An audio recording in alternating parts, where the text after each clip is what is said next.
They said I was too sensitive, that I was just jealous of my brother's success.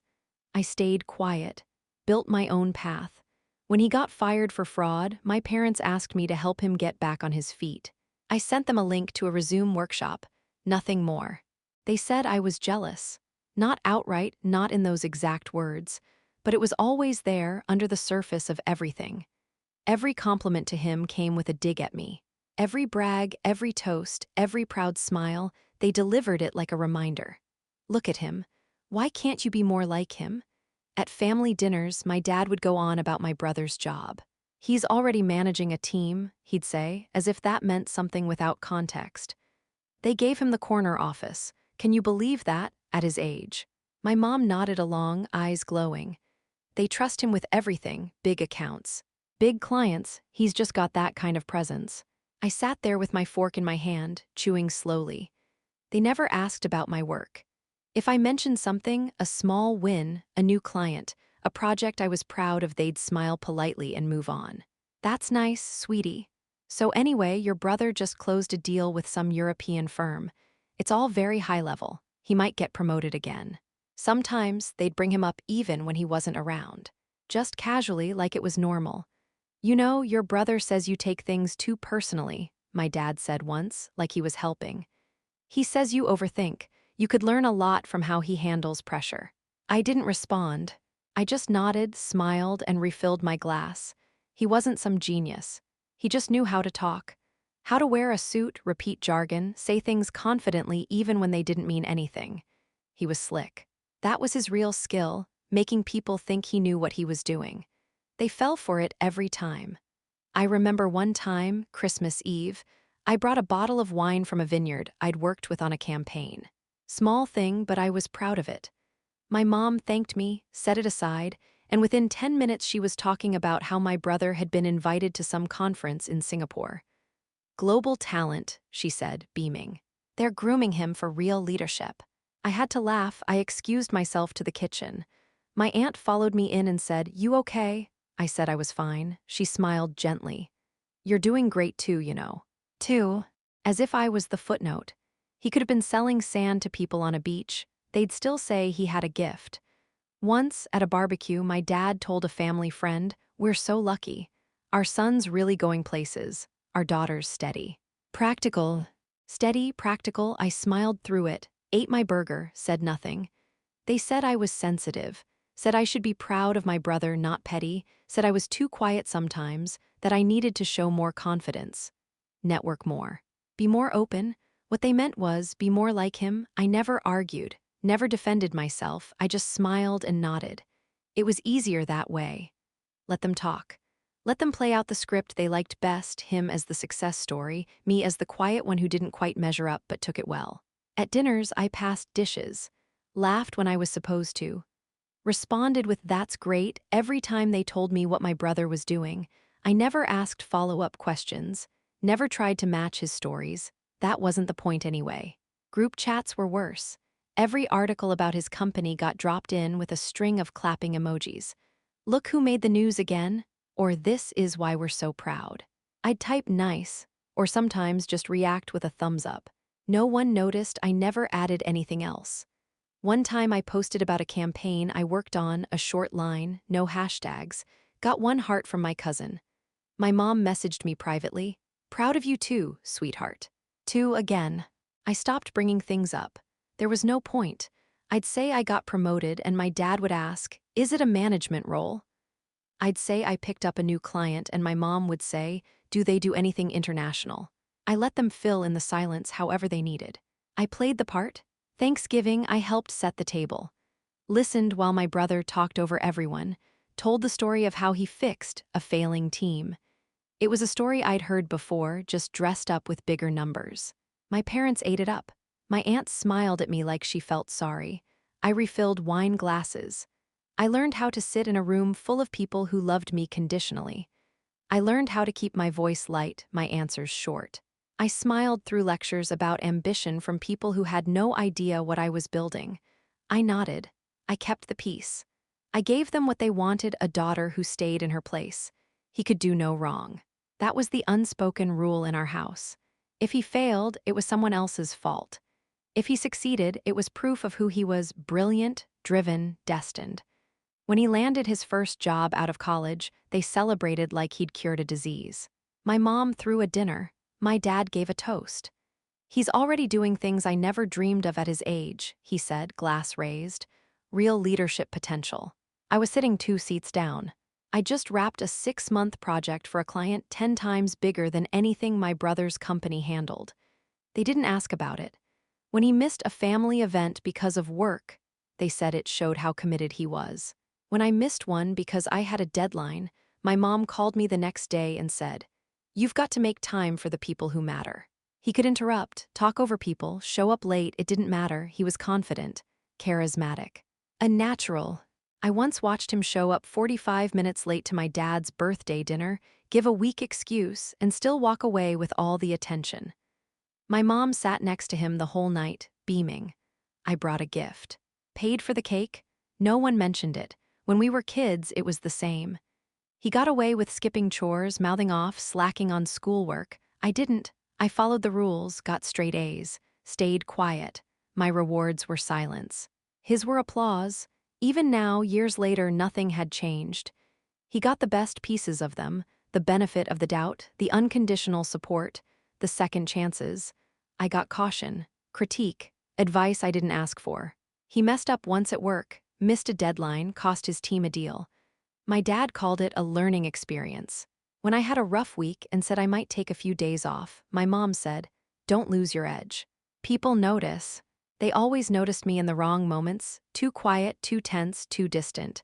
But him, he was golden, untouchable, a walking success story even when he was failing. I stopped waiting for recognition. I got to work, no more casual mentions of my progress, no more hoping someone would notice. I shifted all of that energy inward. I worked overtime, said yes to the unsexy projects, built trust with people who didn't care about flash, only follow through. My name didn't get tossed around in family conversations, but it started getting passed around in boardrooms. First came a raise, quiet, solid, then a promotion. Then another. I stopped taking vacation, not because I had something to prove, because I had things to build. I took on a side client, then two, then a full freelance arm that ran under a name no one in my family even knew. I taught myself skills he paid other people to fake, designed my own website, rewrote my own copy, learned analytics, branding, strategy. I didn't need to talk circles around a meeting. I let the results speak for me. At work, people noticed, asked for me by name, brought me into bigger rooms, trusted me with bigger numbers. At home, nothing changed. My parents still asked how my brother was doing before they asked me anything. Still called him our little shark. Still said things like, "We raised 2 great kids, one with a briefcase, one with a clipboard." As if I was holding towels while he ran the race. I smiled through it, let them think what they wanted. I was building something real. Not flashy, not loud, just solid, mine, no handouts, no applause, just results. While I was building, he was bragging. He never once asked what I was working on. We'd be at a birthday or a dinner and he'd launch straight into a monologue. The new client he landed, the international call he crushed, the mess he had to clean up because no one else could handle it. He made his job sound like a war zone and himself the decorated hero. Always. One night, we were all out at a family friend's place. Someone asked what I'd been up to. I opened my mouth, and before I could finish my second sentence, he cut in. "Wait, that reminds me, you'll love this," he said. So my team totally dropped the ball on this deal, and I had to. I sat back, let him take it. No one noticed the interruption. He never asked about my work, not once. Not a casual, "How's that going?" Not even a polite, "Still with the same company." I could have quit my job, moved countries, built a startup. He wouldn't have known. Or cared. Once, at our parents' house, I mentioned I was consulting for a company that had just landed a huge round of funding. My dad looked mildly interested. My mom asked what I meant by consulting. My brother didn't even look up from his phone. Later, as we were leaving, he pulled me aside in the driveway. "No offense," he said, "but you should probably think about narrowing your focus. You're kind of all over the place." I just looked at him. "I'm doing fine." He smirked. "I'm sure you are." He meant it as a compliment. That fake, condescending kind of encouragement people give when they're not listening but want to seem supportive.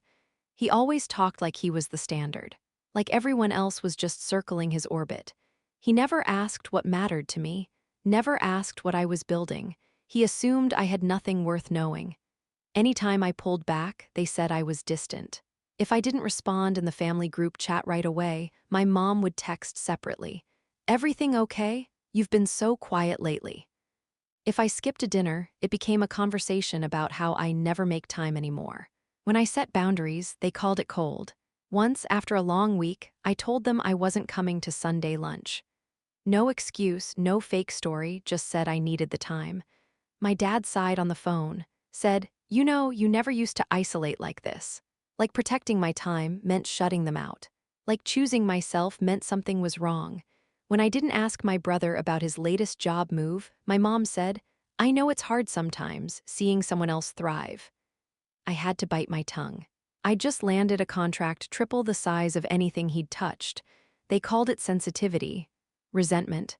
Said I held on to things too long. I didn't. I let go of a lot, just not the parts that kept repeating. I remember one dinner where I barely said a word. I was tired, quiet, still showed up. My brother dominated the table as usual. When I went to the kitchen to help clean, my dad followed me in and said, "You've been so cold lately. What happened to you?" I looked at him and asked, "What do you mean?" He shook his head like he didn't want to say it out loud. "You used to be warmer, softer." What he meant was easier to ignore, easier to manage, easier to keep small. I didn't argue, just nodded, rinsed a plate, and handed it to him. They never called him distant when he didn't show up. Never called him cold when he brushed off their questions. He was busy, focused, in demand me. I was just difficult. He got the house. I got the lecture. It wasn't even subtle. He mentioned wanting to move closer to the city, and 2 weeks later my parents offered to help with the down payment. My dad framed it like an investment. He's got potential, he just needs the right setup. They never made that offer to me. Not when I moved out. Not when I signed my first lease. Not when I stayed up nights trying to balance contract work with bills. What I got was budgeting advice. "Be smart with your money," my mom told me once, the same week they co-signed on his mortgage. I showed up to his housewarming with a plant and a bottle of wine.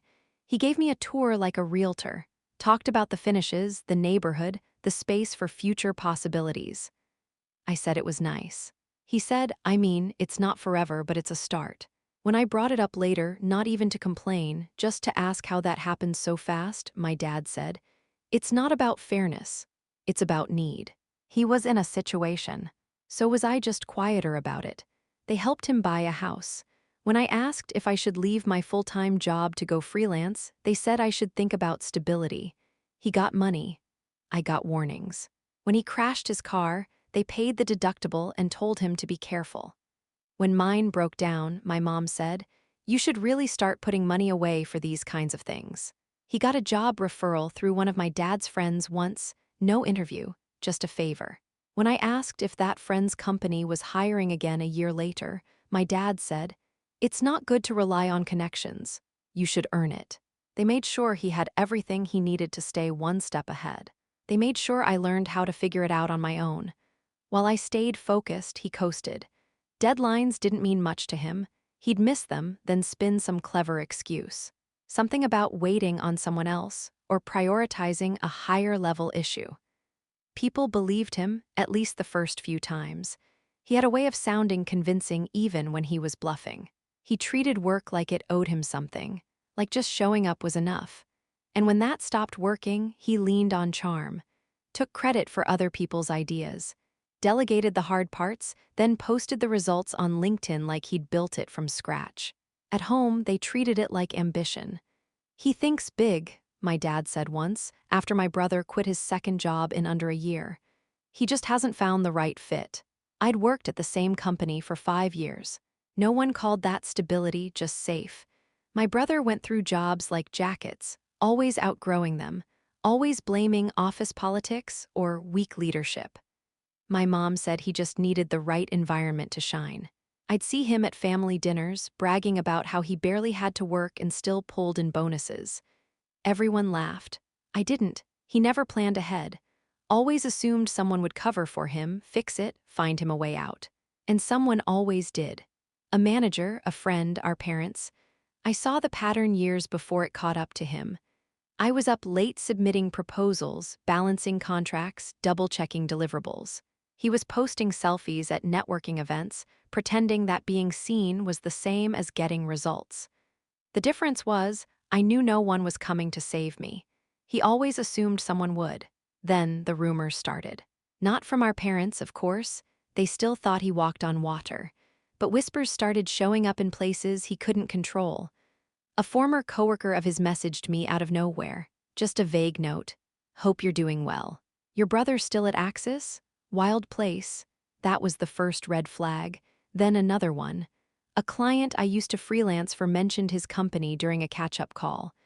Isn't your brother in sales over there? He asked. Yeah, word is they've had some internal issues. I didn't bite, just said, I haven't heard much. But I took note. I checked LinkedIn one night. His profile was still there, still full of fluff. But the job title hadn't changed in a long time. No new posts. No humble brags, nothing since the summer. That wasn't like him. I Googled the company. Nothing major came up, but their leadership page had changed. A name missing. Then another. I didn't say anything. Not to him, not to my parents. But I started to pay attention. A friend of mine in tech asked, didn't your brother pitch to one of our VPs last year? There were concerns about that deal. She didn't elaborate and I didn't push.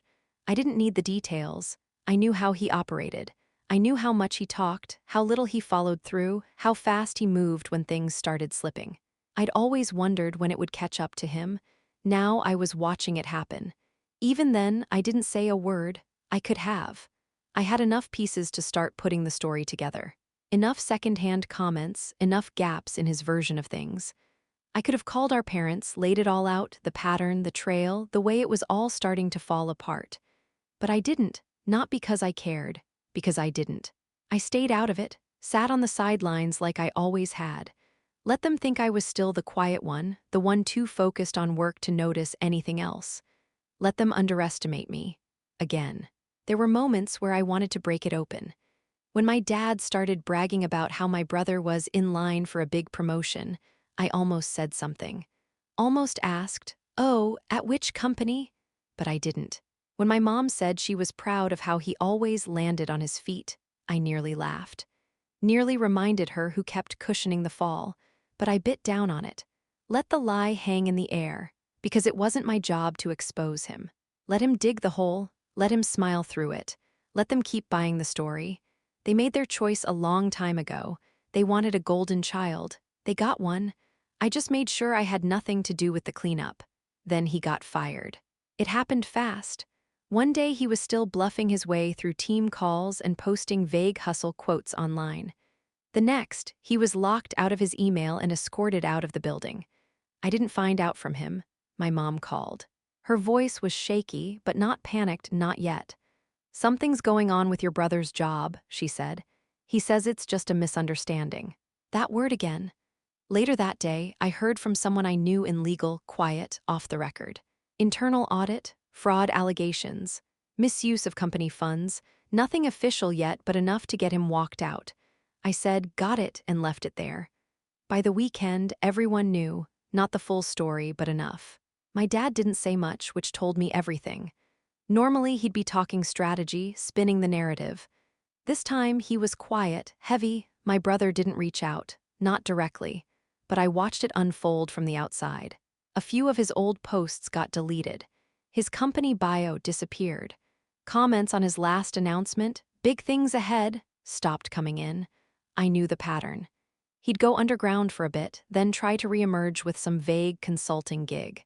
Pretend it was a pivot, but this wasn't a clean exit. This was the crash. I didn't text, didn't call. I let the silence do the talking. For once, it wasn't mine to carry. They called it a mistake. That was the line they settled on. It's all politics, my dad said. You know how these companies are, one person decides they don't like you, and suddenly everything's a problem. My mom nodded along, eyes wide like she was still trying to convince herself. He said it was a misunderstanding with expense reports. They're just looking for someone to blame. Right, I listened, didn't interrupt, let them talk. He was trying to cover for someone else, my mom added. You know how generous he is. That part almost made me laugh. They spun it like he was the scapegoat. The honest guy who just got caught in corporate crossfire. Like the months of skipped deadlines, the sloppy handoffs, the clients who never called back, none of that meant anything now. They made it sound like bad luck. He'll bounce back, my dad said, with that same blind certainty he's always had. He's got charisma, that's half the battle. He used to say, I needed to be more like him. Now here they were, rewriting the story in real time, turning his choices into accidents, turning consequences into injustice. I didn't argue, just nodded. Let them cling to the version of him they'd always preferred. Can you help him? They asked. It was my mom on speaker, but I could hear my dad nearby, the kind of silence that meant he was listening, ready to jump in if I said no. He just needs a little support, she said, voice soft. Just until he finds his footing again. I didn't answer. He's really down, she added. You know how hard this is for him. I almost asked, do I? But I didn't. We're just thinking maybe he could stay with you for a bit, my dad said, finally jumping in. Get some structure, space to breathe. Structure, that's what they thought I was, a stable backdrop for someone else's chaos. He always said you two were different, my mom continued, as if that explained anything. You've always been more grounded. I waited. We're not asking you to fix it, she added quickly, sensing the silence. Just give him a little time. A little time, a place to stay. Maybe help him with his resume, make some calls, reconnect him with people. She didn't say it out loud, but I could hear the script she'd already written in her head, me stepping in quietly, smoothing things over like I always had. I let them talk. I knew exactly what they were asking for. I said nothing at first, just sat there, phone in hand, listening. My mom filled the silence with soft guilt. He looks up to you, you know, he always has. He just shows it differently. My dad added, he's been humbled by this. It might be the wake-up call he needed. That was their favorite spin, that the fall had changed him, that this time would be different. I kept my voice flat. You're asking me to take him in. Not forever, my mom said quickly. Just a little reset, somewhere stable. I looked around my apartment, everything in its place. Clean, quiet, paid for. Built piece by piece without help, without shortcuts. They wanted to drop his mess into the middle of it. I didn't say yes, didn't say no. I just let the question hang between us until it wilted. I wasn't angry, just tired. Tired of being the backup plan, the silent fix, the dependable one who was only visible when something broke. I let them sit in the discomfort. Then I told them I had to go, and I hung up. He texted the next morning. Hey, I know things have been weird. I'm in kind of a tough spot right now. Just needed to say I've always respected what you do. I know I've joked around in the past, but I never meant to downplay anything. I stared at the screen for a second. Then another one came. Would really appreciate any help. Just while I figure out my next move. I know you get it. You've always had your sh*T together. I could almost hear the tone, casual, familiar, like we were just siblings having a moment. Like years of dismissing me didn't count anymore. Like losing his job erased everything that came before it. You've always been solid. Just need a hand until I land. No apology, no ownership. Just a light dusting of humility over the same old assumption that I'd catch him because that's what I do. He didn't ask how I was doing. Didn't mention what exactly happened. Just jumped straight to the part where I was supposed to make it easier for him. Like always, I didn't reply. Not yet. I sent one link. No greeting, no explanation, no follow-up. Just a clean, blue hyperlink to a resume workshop, local, affordable, professional. The kind of thing you could find yourself in under 5 minutes if you cared enough to look. I sent it and left it there. No context. No offer to help. No promise to check in, just the resource. He read it almost immediately. I saw the read notification pop up. Then nothing, no thank you, no response. I wasn't surprised. That was the whole point. He wanted me to solve it for him, not point him toward the door. Wanted me to make calls, fix the story, vouch for him like everyone else had. But this time, I didn't carry it. I didn't add a note. Didn't explain what to do with it. I left it like a mirror, reflect or don't. His move, they were offended. My mom called first. I let it go to voicemail, Her voice was tight, controlled, hurt masked as concern. I just don't understand. He's your brother, we're not asking for much, just some compassion. Then my dad. What happened to family? We stick together, that's what we do. You've always been so level-headed, why are you being like this now? Like this. As if setting a boundary was a new personality flaw. They weren't angry that I sent the link. They were angry that I didn't offer more, no warmth, no softness, no emotional labor to make them feel okay about asking again. They expected the same script, me putting my own time, energy, and comfort on hold to save someone else from their consequences. That's how it always went. This time, the silence where my help used to be felt like betrayal to them. They talked about forgiveness, about second chances, about how he just needed a win. Like I was the obstacle between him and a comeback. They never asked what I needed, what I was carrying, what I might be done with. They only noticed I wasn't doing what I usually did. I read every message, then closed my phone, no response. No explanation, no reaction, just silence, clean, deliberate. I didn't feel guilt, not even a flicker. I felt still. I left the phone face down on the counter and made dinner, ate slowly, watched something dumb on TV, let the quiet sit around me like a blanket. They could spin it however they wanted, call it cold, stubborn, selfish. I wasn't interested in defending the choice. I didn't owe anyone a breakdown. They thought my silence was a delay, that I'd respond once I cooled off, that I'd circle back like I always did with a softer tone and a compromise. I wouldn't. I wasn't punishing them. I just didn't see a reason to keep explaining myself to people who'd never listened in the first place. The peace wasn't loud. It didn't feel triumphant. It felt quiet, light. I went to bed early. Slept better than I had in months. He still hasn't applied for anything. They're still hoping I'll step in. Every few days, there's a check-in text from my mom. Not about me, always about him. He's still figuring things out. We're trying to stay positive. He's not himself lately. My dad sends links, job boards, articles, motivational quotes. Like forwarding them to me might somehow restart the engine. Like maybe I'll pass them along and fix what he can't. They haven't said it directly, but I know what they're doing. Waiting. They think this is temporary, that I'm holding a line I'll eventually drop, that I'll remember he's family and come around. It's a quiet kind of pressure. No demands, just reminders. Soft guilt left sitting on my phone, hoping I'll pick it up. He hasn't reached out again. Of course he hasn't. That's not his move. He's used to being chased, forgiven before he even asks. He's waiting for someone else to clean up the next part, waiting for the next favor. They think I'll cave, that I'll do what I've always done. Show up last minute, hold it all together, expect nothing back. They're still playing the same game. I'm not in it anymore. This time, I'm not the safety net. I'm not the backup plan. I'm not the fix. I'm not the sister who quietly holds her breath while someone else takes up all the air. I'm not jealous. I'm not angry. I'm not waiting for an apology. I'm just done. They can rewrite the story however they want, that I turned cold, that I gave up on him, that I forgot what family means. Let them. I'm not correcting the record anymore. He'll figure things out or he won't.